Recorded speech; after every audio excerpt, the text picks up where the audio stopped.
And I would love to know where does storytelling fit into strategy? What's the relationship?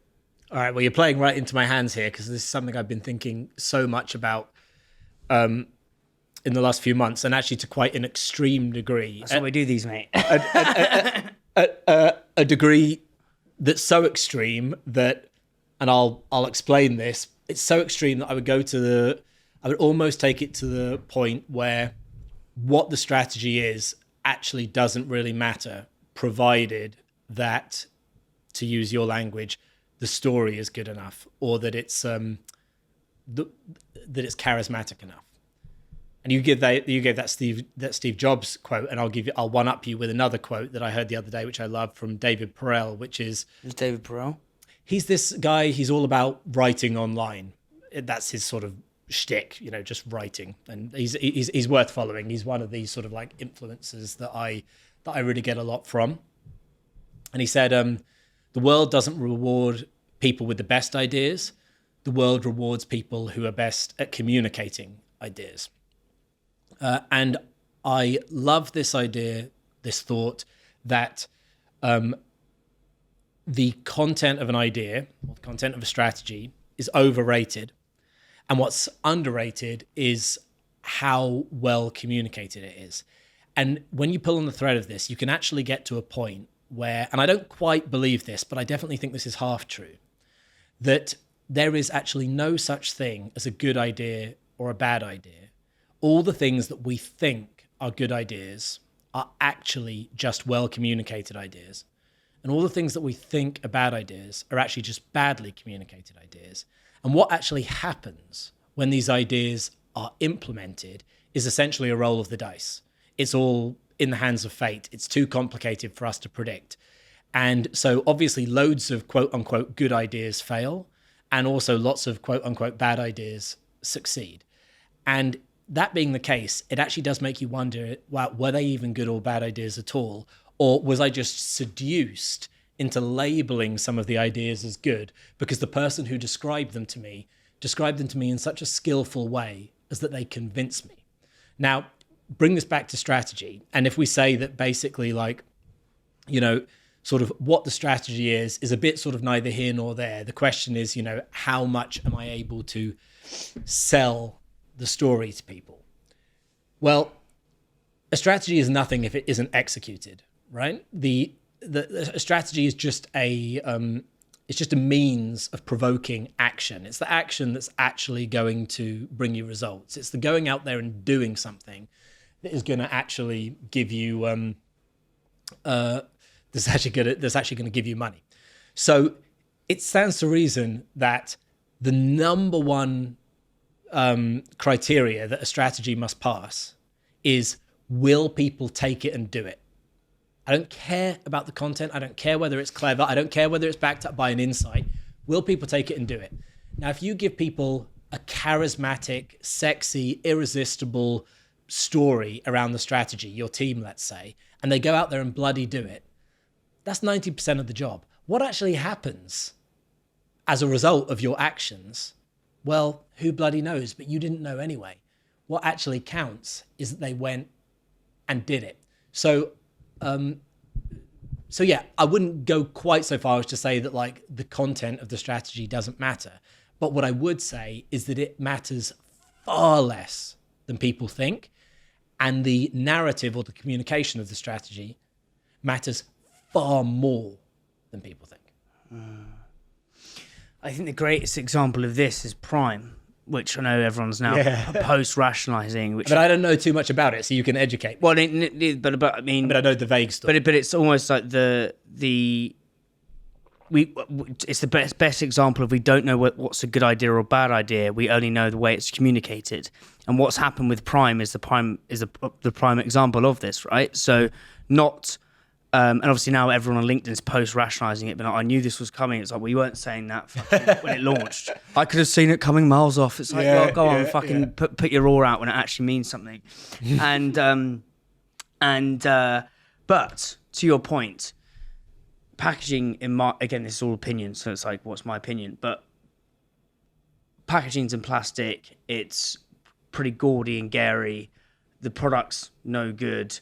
So not the product's no good, but like it's not like that different. Yeah, no, Like, it's not that different. That different. Yeah, no goods is kind of nebulous. It's not that it's no good, and it on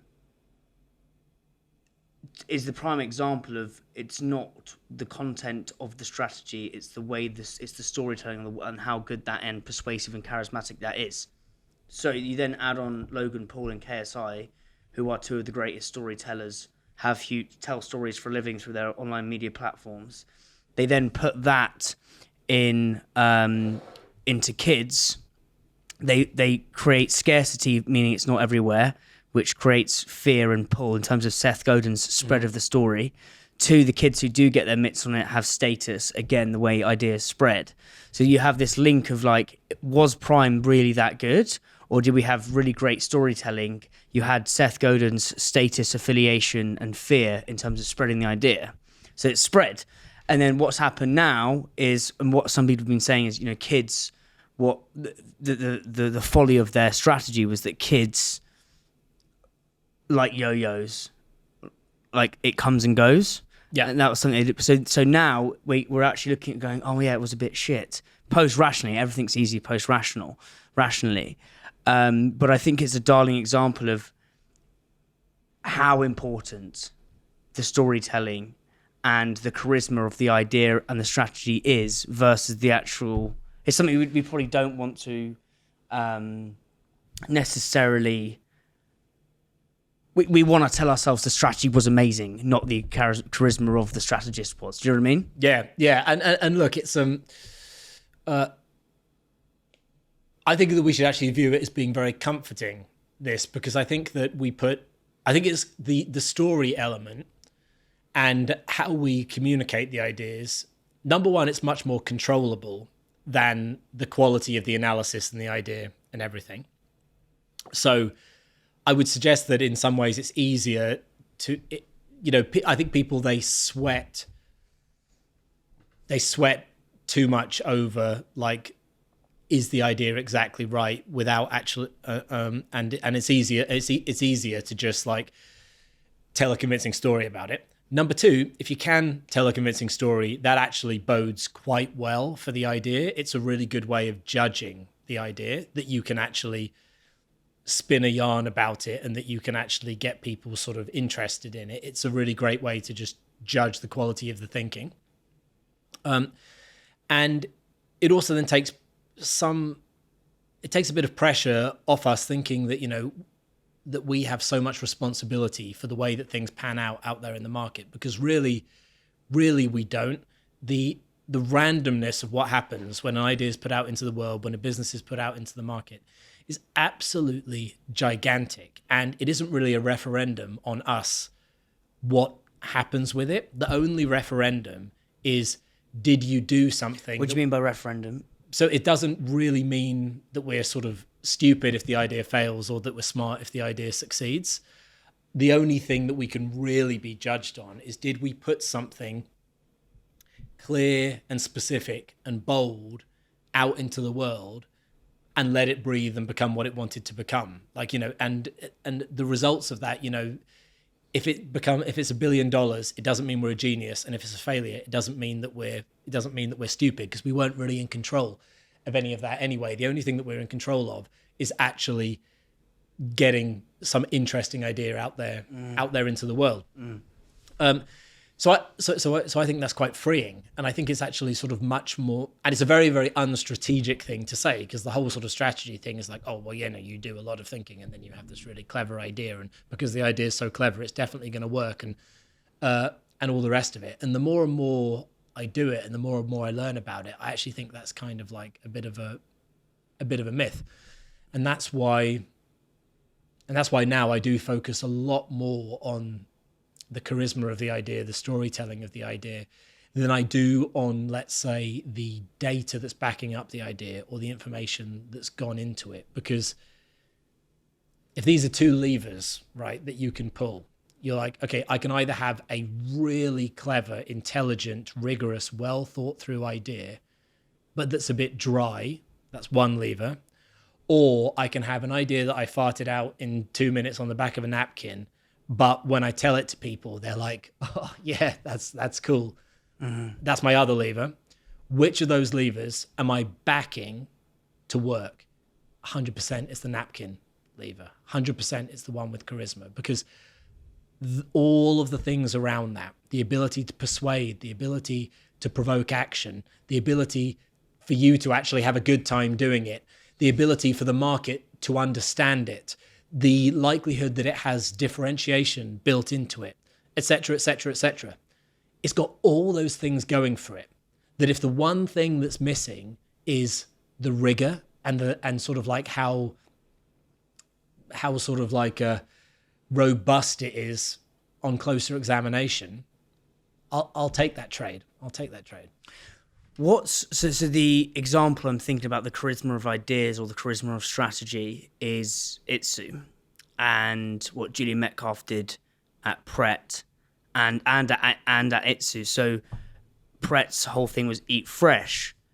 ITSU's thing is eat beautiful.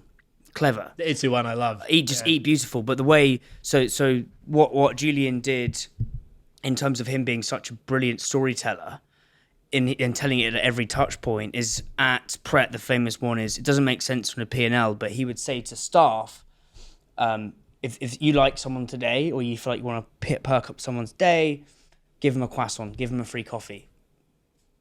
It's charismatic storytelling, which doesn't make sense on a P&L. And I think that's the example of that lever, that napkin, working stronger. And I think what that does, we talk a lot about what the strategy does for the consumer, as in what's the point of difference versus the competitor, what's the point of difference, the point of disagreement versus the category. But what the story does is that actually mobilizes and brings employees together. Yes. And it brings the tribe together who are like, oh shit, like if we work at Pret, we get to deliver this strategy of eat fresh or be fresh. And guess what? We get to give croissants to customers who we like.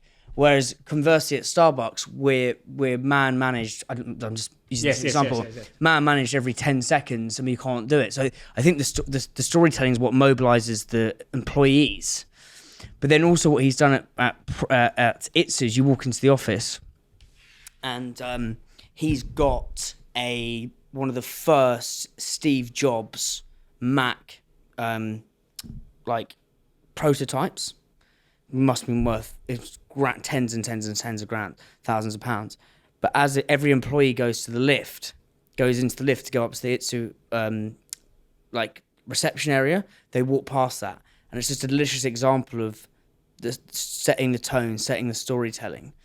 I'd love to know. Sorry, but just to pick up on that, because it's just a funny one. But I want you to get back to your question. But on that, people forget, and this is a really good example of like, how is there such thing as a good idea?